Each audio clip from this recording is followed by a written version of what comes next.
Thank you very much to the organizers for inviting me here and for putting on such a wonderful conference. I'm going to talk about the very exciting results in dark energy, which I think a lot of you are very interested in.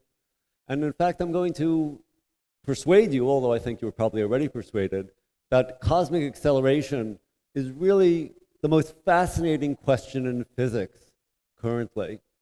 So let me justify that statement a little bit. What we're doing with present-day cosmic acceleration is we're really just changing the global space-time very dramatically. So instead of this nice radiation domination and then matter domination, gradual expansion, suddenly the expansion of the universe is really taking off. So you're getting this acceleration of the size of the universe.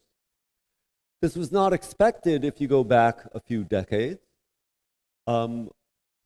It was not part of the standard model of particle physics. So cosmology is really extending the standard model of particle physics. So we're not just doing cosmology, but we're doing fundamental physics as well.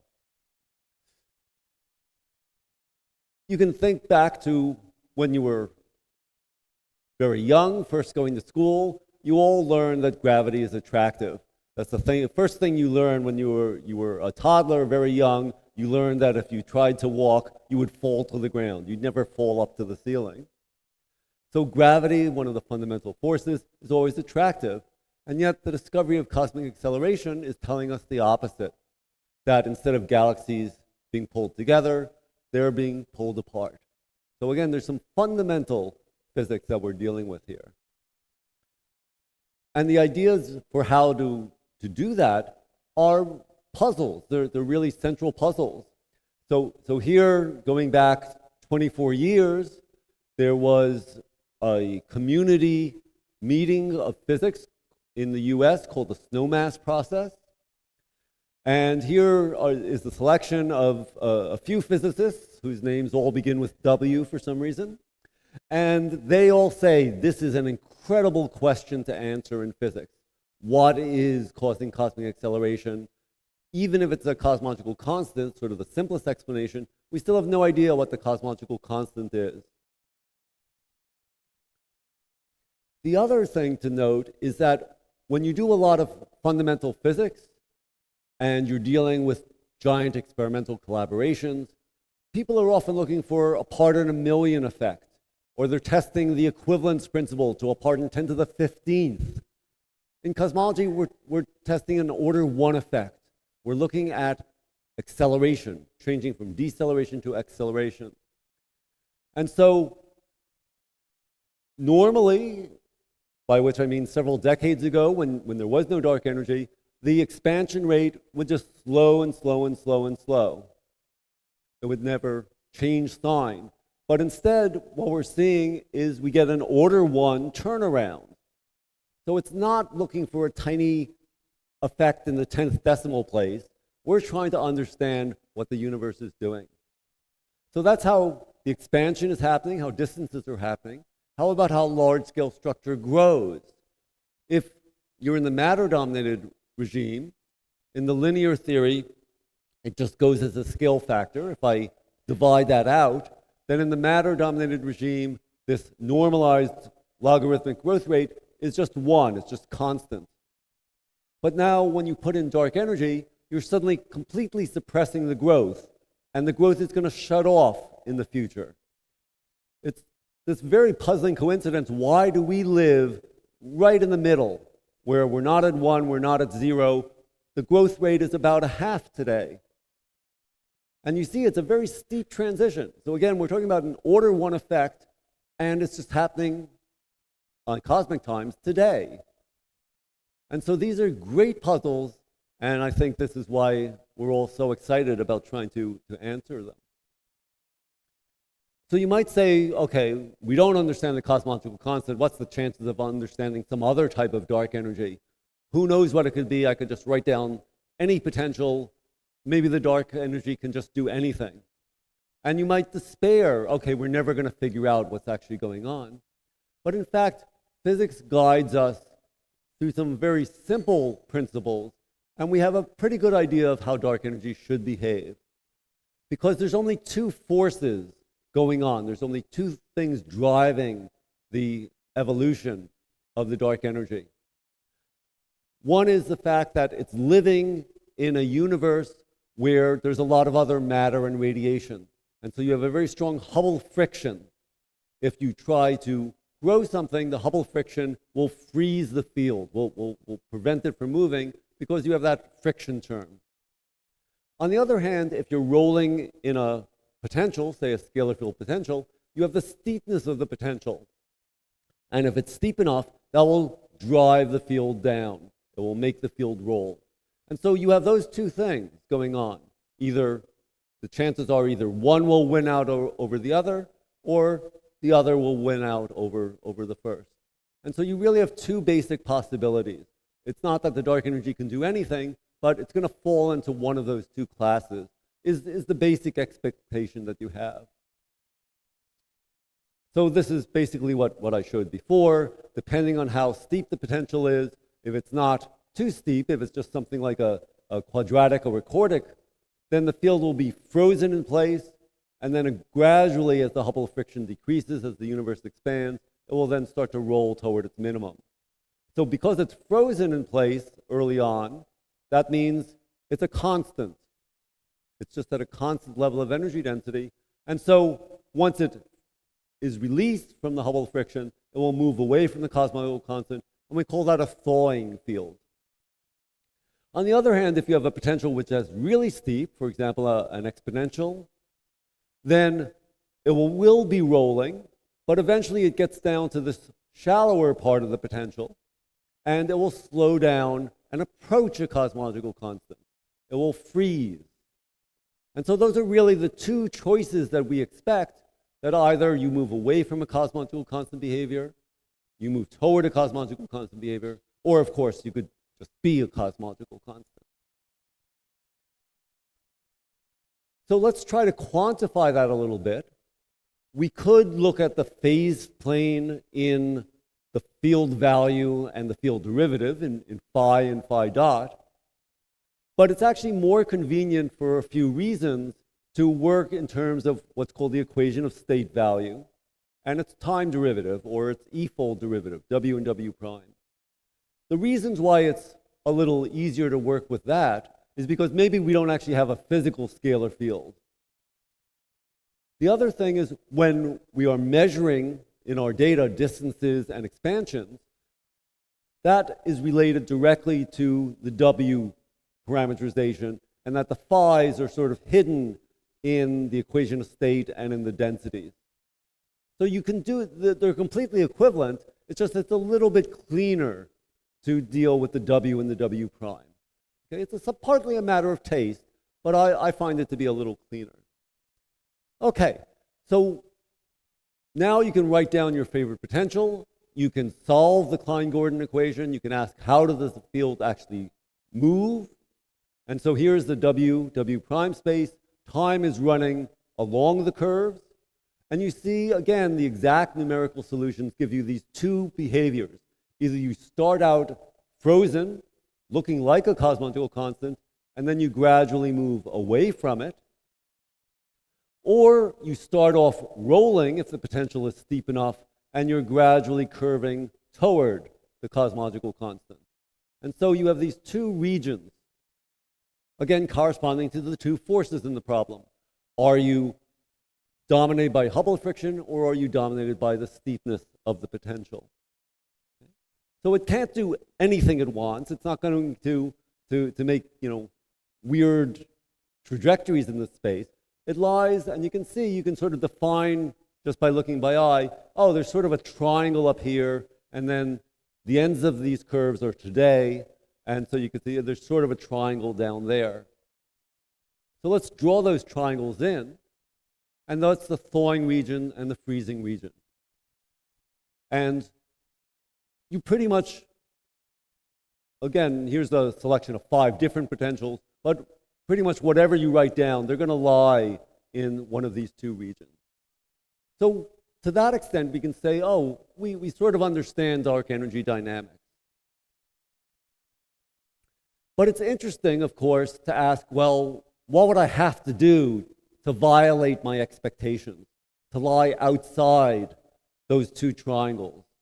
So now the two triangles are these shaded blue regions, and we can define 4 different regions that violate our expectations. What I call the high region, middle region, low region, and then there's this whole left side of the diagram where W is more negative than -1, the phantom region. So if you ask, a theorist say, okay, I want you to violate expectations. What are the loopholes? What can I do? Well, the phantom region, one of the ways you can do that is by putting a negative kinetic term, something which for many, many years people avoided because it has all sorts of pathologies. Very bad things will happen, but people eventually worked out ways where it's not so bad. You could get into this phantom regime. The high region, in order to do that, you have to violate the principle that the early universe, that the field has been evolving for many, many e-folds in matter and radiation. We're very fond of the fact that the early universe actually did have matter and radiation in it. We see that from primordial nucleosynthesis. We see that from the CMB. And so we expect not to violate that.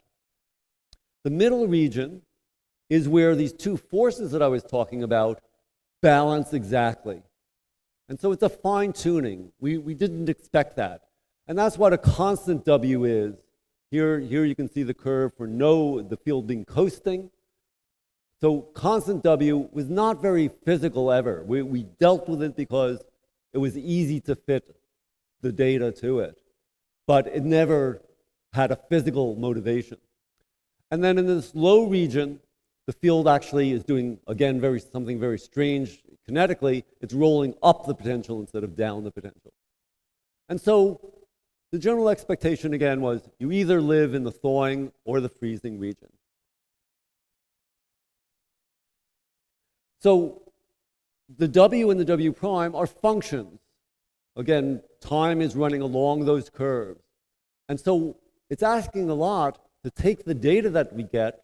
The experimenters are very, very good, but still it's a lot then to say I'm going to fit 2 free functions to the data that I have.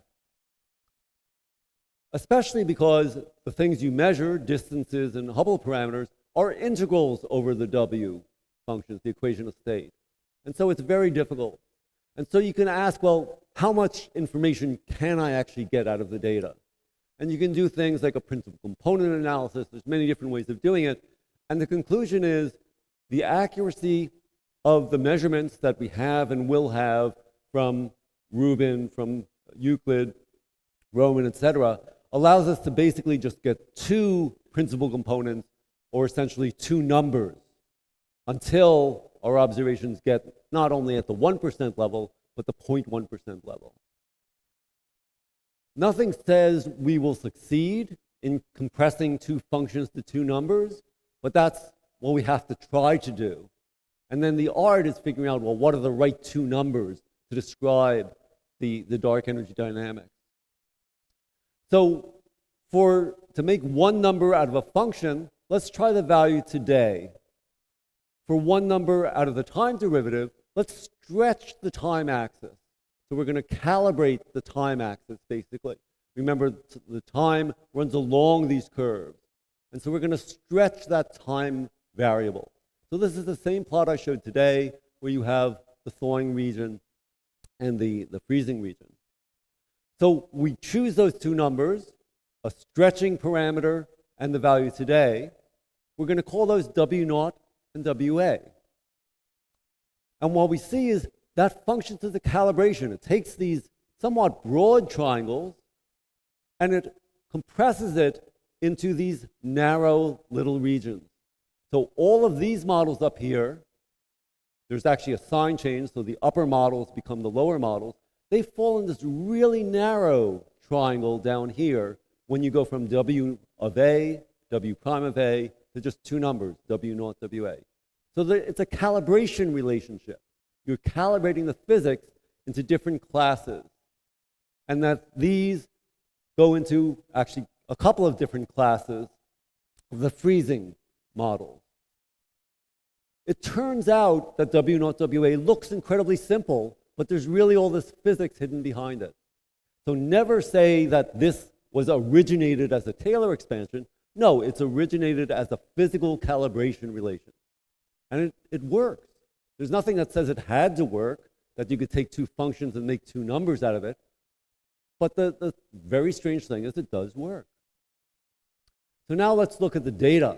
So we now have our expectations, thawing or freezing or cosmological constant. What's the data going to tell us? And we've gotten better and better at doing the observations.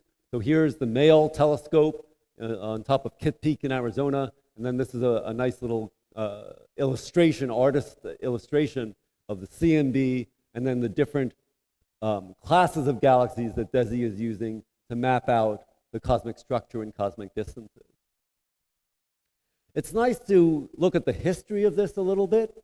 So this is the number of redshifts in a redshift survey as a function of year. And we're on this sort of Moore's law.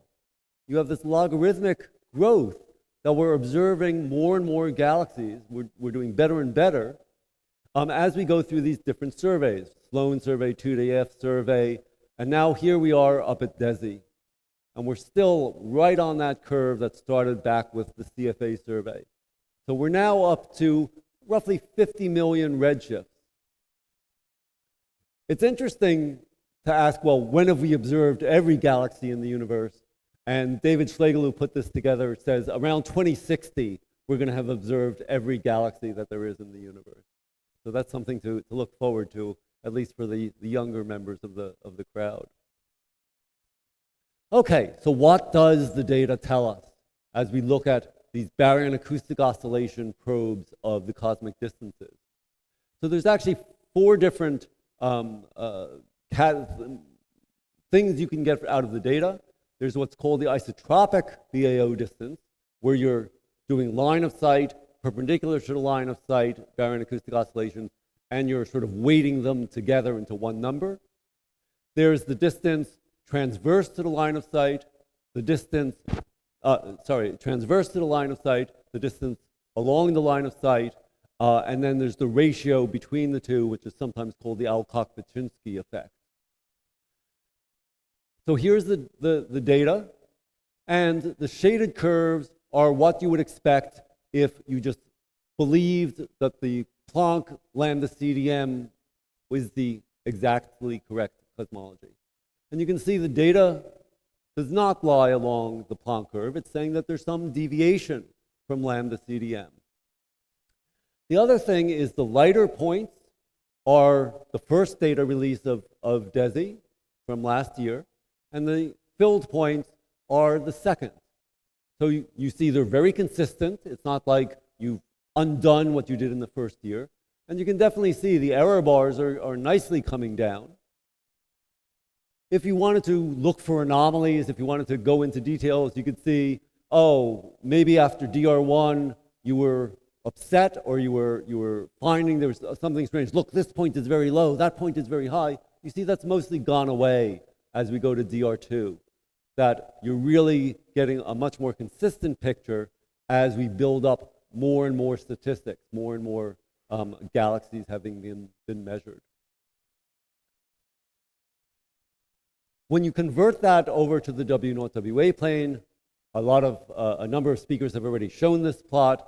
So now we're folding together the DESI BAO, the cosmic microwave background data from Planck, and then one of three different compilations. As was emphasized yesterday, these are not really different sets of supernova, but they really should be thought of as different analysis methods. The supernova differ a little bit, but it's really the analysis method. And you can see they're all very consistent with each other. You know, they shift a little bit. You know, the colors are such that your eye immediately says, oh, blue is up here, orange is down there. But they really do overlap. They're very consistent with each other. Even if you did not include supernovae, then you have this pink curve, and you can see it's still pulled well off of the cosmological constant up here. So then the question is, okay, our original question, which force wins out, Hubble friction or potential steepness, or is it a cosmological constant? So it looks just by eye, well, it's not a cosmological constant. What about comparing to the thawing and the freezing regions? Doesn't look like it's in the thawing region. And the freezing region would actually, remember, be up here. So it's not either of the things that we were expecting. So this is a great result. It gives us all lots of things to work on, lots of things to think about. And then the question is, remember I had that plot where I had what I called zones of avoidance. So you had to break some principle that you believed in to go outside the thawing and the freezing regions. And so the question is, well, what principle do you have to break to get down into this region? Before I go back to the theory, let me say, suppose you didn't like W0 and WA.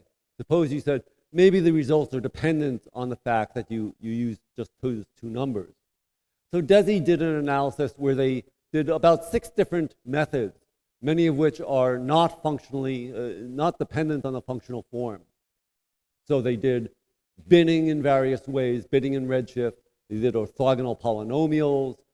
They did different functional forms. And here's a Gaussian process where you're not assuming the dark energy time evolution has to follow a particular functional form. And you can see that whether you do it in orange, okay, all right, yeah, whether you do it in orange, which is using the W0 WA, or you do this functional form independent Gaussian process, they're all giving you the same sort of result, that W seems to be more negative than -1 at the higher redshift, cross -1, and be greater than -1 near today. So it's not dependent on the parameterization. It seems to be a robust result. We can look directly at the deceleration parameter, and again, we see the same thing. The early universe was decelerating the way it must in matter and radiation domination. And then it accelerates, it crosses the zero line, it accelerates, and then today it is accelerating, but not as much as we expect from the dashed curve, which is lambda CDM. And in fact, you could stare at it a little bit and you can see, oh, it looks like maybe it's turning around. You can't tell that from the error, given the error bars, you can't tell that it's now going to swoop up again, but it's certainly not as accelerating today as lambda CDM. It was more accelerating than lambda CDM at redshift 1, but it seems to be less accelerating at redshift 0. So that's what we have to try to come up with a theory to explain. And you can go into different statistical analyses, evidence ratios, chi-squared. It's all in the DESI papers. It's at the level where it's not the 5 sigma level that particle physicists love, but it is a challenging, it's a challenge to lambda CDM. So again, if we take the best fit value at face value, then what are the properties that we need the dark energy to have? So as I said, it needs to be more negative than -1 over here, less negative than -1 over there. So it has to be phantom at redshifts greater than 1. It has to super evolve more than what Hubble friction should allow. So that's that violation I talked about. Cross -1, and then become less negative than lambda. So in those zones of avoidance, the principle we have to violate to do this is you have to violate the evolution of the field in early matter and radiation domination. That's incredible. I mean, I might have believed that you changed the kinetic structure of the field. I might have believed that you fine-tuned something. But matter and radiation domination, all of cosmology depends on the fact that you had early matter and radiation domination. How can you possibly violate that? The loophole is a very interesting one. The full principle is the field evolved for many E-folds in a matter and radiation dominated era. So the loophole is the field did not evolve for many E-folds. The field appeared recently. It was a recent phase transition. This is one possibility. A recent phase transition, and it's only evolved within the last 1e-fold in a universe that was matter and radiation domination. So that's the way a theorist sort of covers their back and says, oh no, it's not violating any fundamental principle, it's just has this evolution that you weren't expecting. So that's a possibility. But in fact, even though we know how to do sort of each piece of this, before the results came out, nobody was really proposing a theory that did all of these together. Generally, you would have to do like add together different pieces which you wouldn't normally think of as natural. And so this is, again, a challenge to us, a puzzle. So what we're doing, the way I view it, is we're not just fitting numbers, but we're looking at the framework of how cosmology works, how dynamical dark energy works.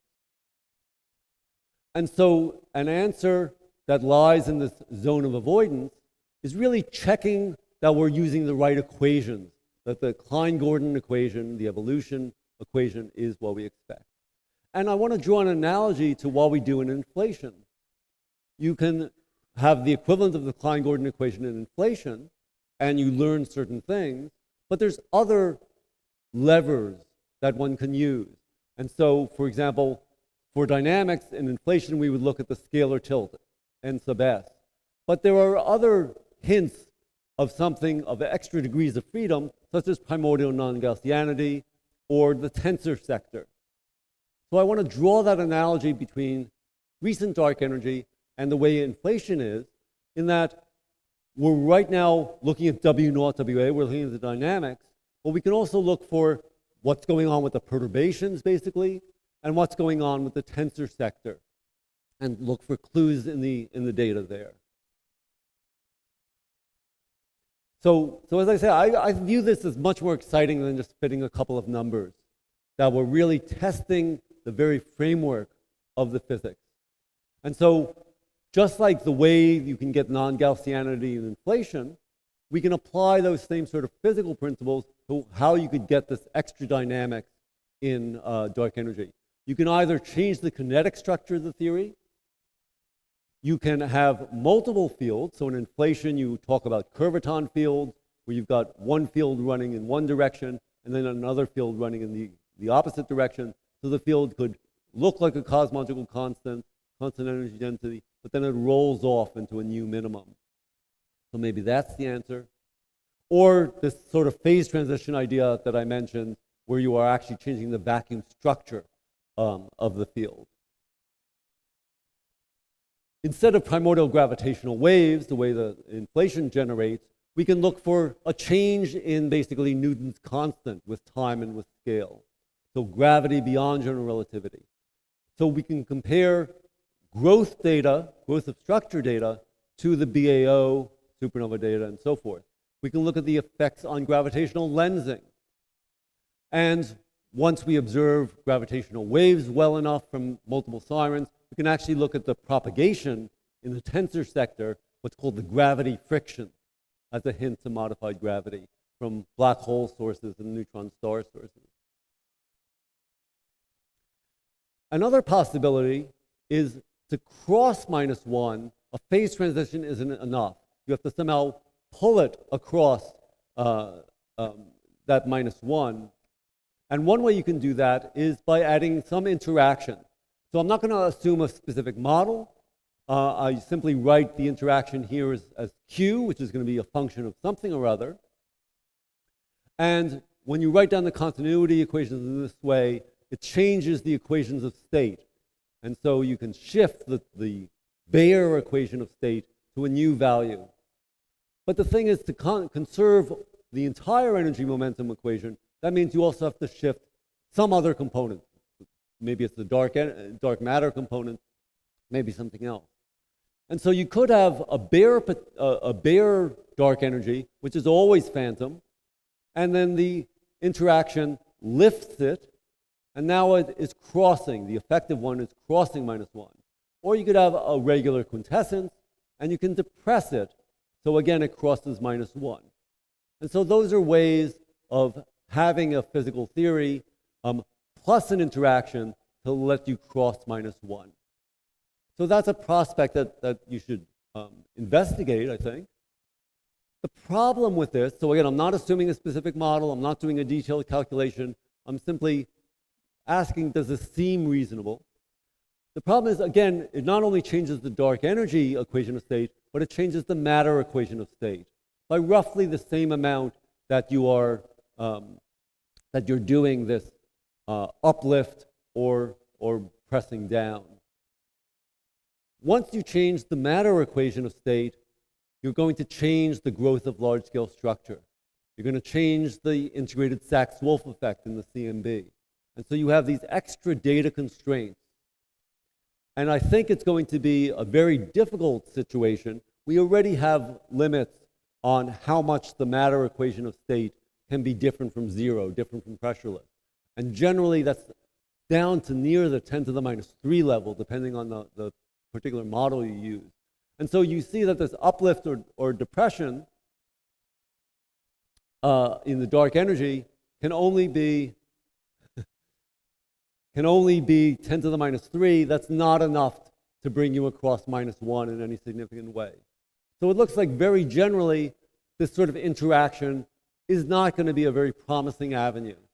Maybe somebody can come up with a specific model which works, but I'm not that positive on it. What if we do an uplift and a down press? So we tilt the dark energy, which means our equation of state is going to switch signs. Sorry, not the equation of state. The interaction will actually switch signs over time. It's very hard to do that in a particle physics scenario, but it's relatively easy to do that in a modified gravity scenario. And so here's an example in terms of what's called the running of the Planck mass, basically. In Horndeski theory, that's this coupling to the Ricci scalar. And that can change signs in many modified gravity theories. It's still going to shift the matter equation of state, but because you do a shift up and a shift down, maybe it cancels to some extent. I'm still not very enthusiastic about it, but I think it's worthy of further investigation, whether some sort of modified gravity model can do this tilting in a reasonable way. Let me now move from theory back toward data, and in particular, I said take the best fit at face value. And so I want to talk a little bit about, should we take the data at face value, or should we be, do we see anything wrong with the data? So when you do the analysis, you always want to do many, many systematic tests.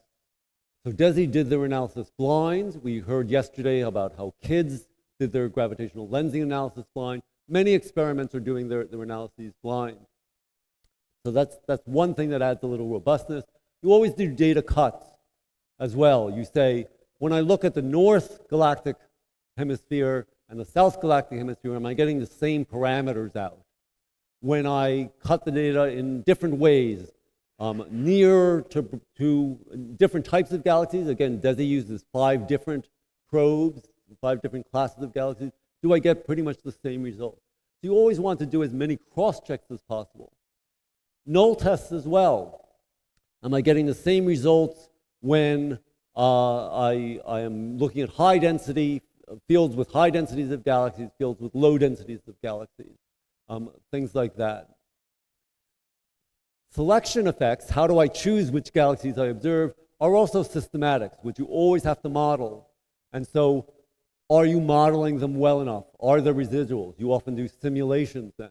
So for DESI in particular, there's the fact that we can see galaxies to a certain magnitude limit. We cannot look at galaxies very near bright stars. And we cannot look at galaxies too close together because the fibers, the spectroscopic fibers, will collide. You have to correct for all those effects by doing detailed simulations. And DESI papers go into that in great detail, and they seem to be doing a very careful job. So we don't see anything wrong with the data, but any experiment should do all these tests. So let me take one example, not from BAO, but rather from supernovae. And this is an analysis that appeared in the Union 3 paper. And so here you can see a dozen different systematics tests that they looked at. And so they said, well, low redshift supernova, you have these peculiar velocities. Not only do you have peculiar velocities, but they're correlated. The supernova in that direction and the supernova in that direction will have a correlation due to the large-scale flows. 22 millimags is a 1% distance uncertainty. So we're worried about things more than 22 millimags. So you ask, where does that happen? And you can see, so redshifts of about 0.03 and above, you're okay. If you try to look at the redshifts below 0.03, then you have to model this extremely well to make sure that you're not adding some systematics. How about the way you fit the light curves? Well, that's mostly below 22 millimags, and so that's pretty good. How about understanding your instrument? How about calibrating off the stars? 0 points of what is zero flux? How are you measuring that accurately? More calibration, standard stars, dust. You can see now everything is well below 20 millimags. Extinction in the Milky Way, your redshifts, weak lensing of the supernovae, the fact that electrons scatter your light, you lose a little light from each supernovae. Those are the sort of analyses that you do, and you can see we're pretty satisfied with all of those. As we look to the future, the supernova are just going to get better and better. Zwicky Transient Facility already has 2,500 new low redshift supernova, Z less than 0.2. So remember, low redshift is where all of those three different compilations are using the same low redshift supernovae. And so having a brand new set is really interesting. There's also another survey called the Lucia Southern Survey that's on the sky, and there's high redshift supernova samples as well. So to summarize, I think you should all wake up every morning and say, cosmic acceleration is the most fascinating problem in physics.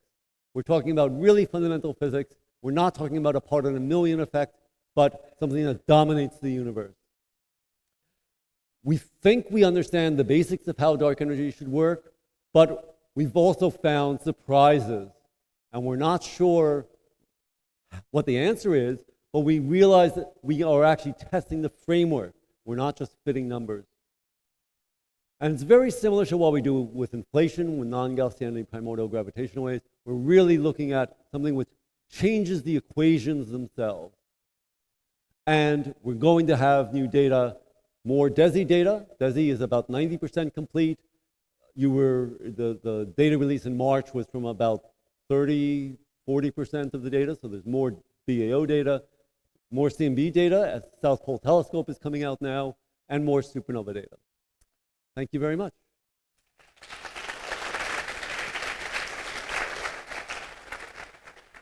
Thanks a lot. Thanks to Eric. So we can. Thanks for the very interesting talk. I'd like to point out that this situation we're living today is repeating history. As you probably know, about 20 years ago, it was becoming very clear through some supernova data, like the GOLD dataset, that the phantom divide was crossed the other way around, going from higher to lower value of W. And there were several papers which tried to somehow create models which would somehow motivate this transition, this phantom divide crossing.